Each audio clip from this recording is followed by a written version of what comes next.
as valuation-driven investors, we're constantly searching for assets that are priced below their fair value. Warren Buffett put it best when he said, "I like my stocks like I like my socks, on sale."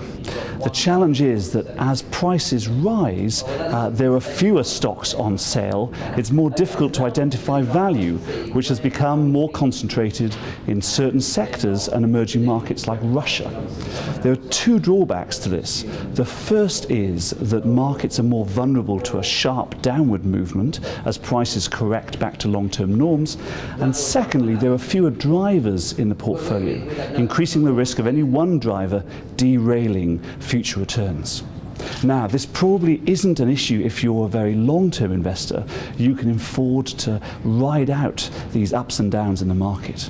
But if you have a shorter-term investment horizon, this can pose a significant risk that you won't get back as much as you need. So one of the things that you can do is take out some form of portfolio insurance, buying an asset that will counteract some of these market moves. One of the best value forms of insurance that we found is US government bonds, which tend to work in the opposite way from equity markets and have become much better value over the last year. And so that's an area that we're looking at quite closely at the moment. But remember, all insurance has a cost and the payout is uncertain, and so don't buy it unless you need it.